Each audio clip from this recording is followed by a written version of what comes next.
Ak rozmýšľate, ako si pripraviť domácu pizzu, ktorá chutí, ako keby ste si ju objednali z talianskej pizzerie, verím, že po pozeraní tohto videa budete vedieť, ako na to. Aké sú 3 najdôležitejšie veci na prípravu dokonalej pizze? Cesto na pizzu, ingrediencie a samozrejme proces pečenia. Ja vám dnes ukážem, ako pripraviť pizzové cesto bez miesenia, ako pizzu ochutiť a dokonale upiecť 4 spôsobmi. Poďme sa teda pozrieť na pizzové cesto. Cesto, ktoré si pripravíme, je skutočne veľmi jednoduché, nevyžaduje žiadne miesenie, len pár krokov, ktoré treba dodržať. Cesto môžeme pripraviť buď len pšeničnej múky hladkej, klasické cesto na pizzu, alebo cesto s kombináciou so špaldovou múkou, veľmi podobné cesto s mierne odlišnou štruktúrou, zdravšie a ľahšie stráviteľné. Ak už poznáte niektoré z mojich receptov, tak suroviny a príprava vám bude povedomá. Tu sú suroviny na pizza cesto. Postup prípravy je rovnaký pre obe cestá, je veľmi jednoduchý a zaberie minimum vášho pracovného času. Dôležité je, aby cesto malo čas si oddychnúť a vykysnúť. Ako sa robí pizza cesto? Do misy si preosejeme múku.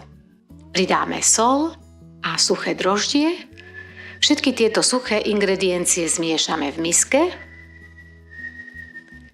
Pridáme potrebnú vodu z vodovodu izbovej teploty, s vodou však opatrne, nakoľko príliš veľa vody spôsobí, že pizzové cesto bude príliš riedke a ťažšie sa s ním bude pracovať.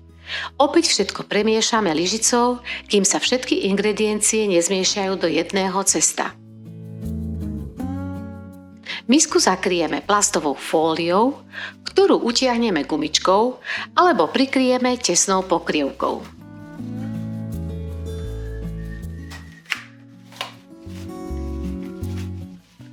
Odložíme do chladničky oddychnúť na 8 až 48 hodín. Po odležanie vyberieme cesto z chladničky a počkáme približne 15 minút, než začneme s cestom pracovať. Cesto na kysnutie vieme pripraviť 2 spôsobmi. Buď naťahovaním, to je spôsob, ktorý si práve pozeráte. Potom poskladáme natiahnuté cesto.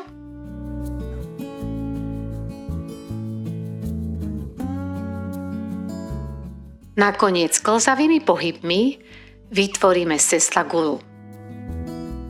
Alebo si pomôžeme škrabkou nad cestou. V tomto prípade cesto stáčaním naťahujeme do hladkej gule. Obe techniky vám nezaberú viac ako 5 minút.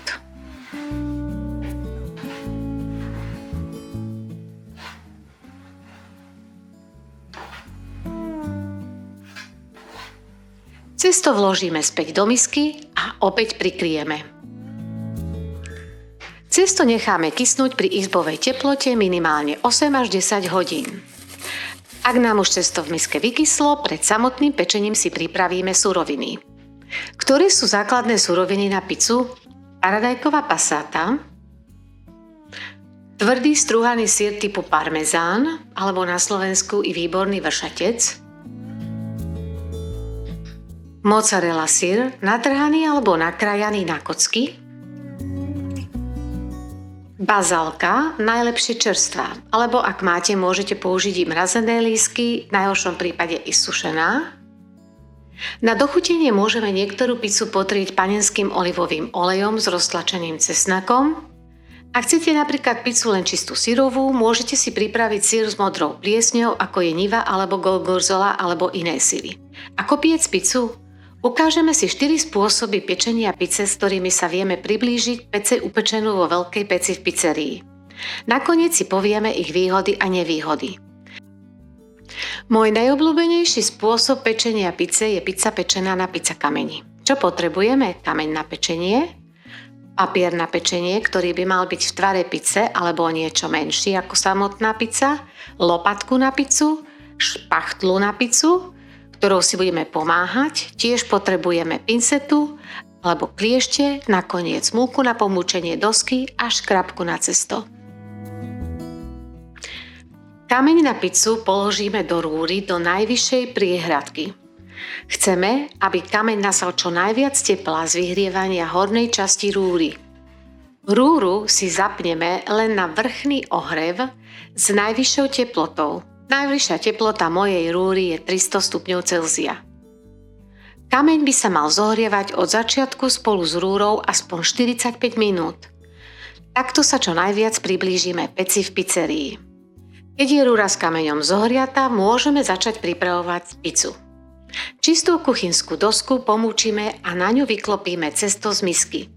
Z 500 g cesta môžeme urobiť 4 pice. Cesto jemne posypeme múkou a jednoducho rozdelíme na 4 časti. Priemer takejto jednej pice je približne 23 cm. Najprv si cesto rozdelíme na polovicu a potom ešte každú polovicu na polovičku. Zo štvrtky cesta robíme prvú pizzu. Cesto sa snažíme tvarovať do kruhu tak, že jemne vytlačame cesto do okrajov alebo tvarujeme ho naťahovaním od stredu von, dávame pozor, aby sa nám cesto neroztrhlo. Keď je cesto roztiahnuté, tak ho preložíme na pizzalopatku s papierom. Papier musí byť určite prikrytý pizzacestom, lebo ak nie, tak sa vám môže stať, že vám začne papier horieť v rúre. Pizzu ochutíme. Najprv s paradajkovou pasátou, maximálne však 2 polievkové lyžice. Ďalej pridáme bazálku. Najlepšia chuť pice je z čerstvej bazálky. Bazálku posypeme tvrdým syrom typu parmezán. Tento proces je dôležitý na to, aby bazálka neprihorela a tiež mohla uvoľniť bazálkovú chuť do pice. Nakoniec pridáme mozzarellu a môžeme ísť piecť. Pizza na lopatke s papierom na pečenie ľahko sklzne na horúci pizza kameň. Pečenie pice na kameni je veľmi rýchle, takže od rúry neodchádzame. Približne po 1,5 minúte papier spod pice vyberieme.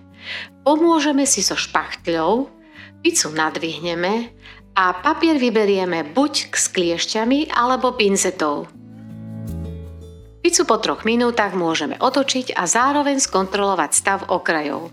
Keď sú okraje nadýchané a majú hnedastú farbu, tak pizza je hotová. Naberieme ju na lopatku a preložíme na tanier. Ja používam na pizzu drevené taniere. Drevo sa ľahšie prispôsobí teplote pice a pizza sa nesparí. Pizzu ozdobím čerstvou bazálkou. Celkový čas pečenia na kameni na 300 stupňov Celzia je približne 4,5 minúty. Je ešte iný spôsob pečenia pice na kameni bez papiera na pečenie.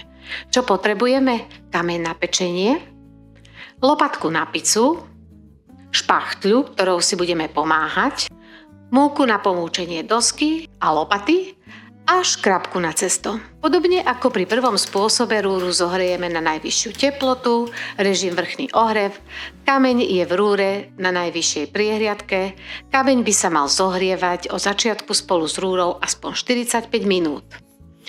Pizza lopatu si jemne pomúčime a položíme na ňu pizzové cesto. Pri tomto spôsobe je dôležité mať suroviny na ochutenie ozaj pripravené, lebo pri dlhej príprave sa môže stať, že sa cesto začne lepiť na lopatku. Ochutenú pizzu vyklopíme rýchlym pohybom tak, aby sa okraj cesta prilapil na kameň a lopatku len potiahneme. Pečieme približne 4,5 minúty.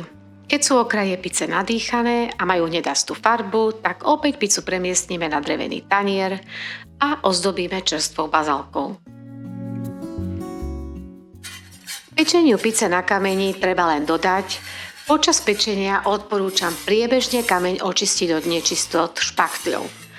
Pri vysokej teplote by tieto nečistoty prihoreli a pri otvorení rúry by nepríjemne čpeli.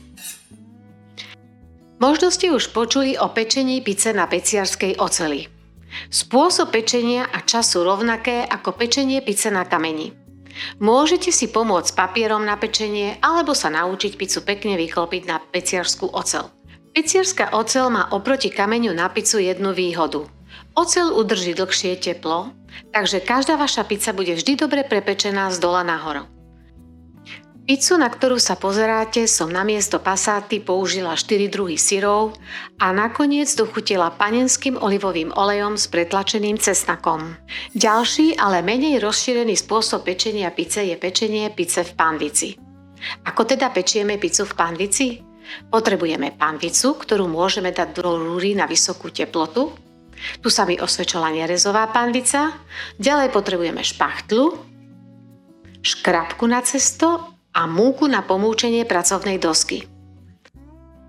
Predtým, než začneme piecť, skontrolujeme si, na ktorý priečinok v rúre panvicu dáme. Snažíme sa nájsť vhodný priečinok, ktorý je najbližší k vyhrievaniu, aby sme opäť simulovali teplotu peci v pizzerii. Po tomto teste panvicu vyberieme z rúry a rúru zapneme na najvyššiu teplotu s vrchným ohrevom. Keď je rúra rozohriatá a suroviny na pizzu máme pripravené, môžeme ísť piecť. Panvica má byť dobre rozohriatá predtým, než do nej vložíme cesto. Vieme to spoznať podľa toho, že z panvice sála teplo. Vtedy do panvice vložíme cesto, ktoré sme vytvarovali vo veľkosti a tvaru panvice.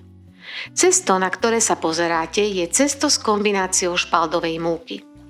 Počkáme, než sa cesto začne variť, čo môže byť približne 15 sekúnd. Potom cesto ochutíme. Tentokrát som nepoužila paradajkový základ. Rozhodla som sa, že táto pizza bude čisto syrová.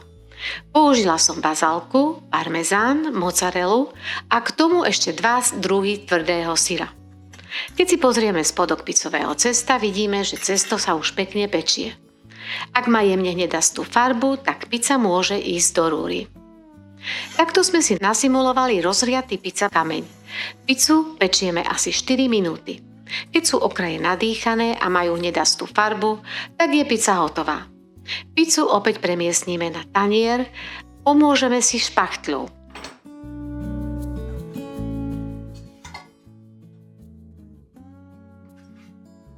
Túto pizzu som opäť potrela panenským olivovým olejom s vytlačeným cesnakom a nakoniec ozdobila čerstvou bazálkou.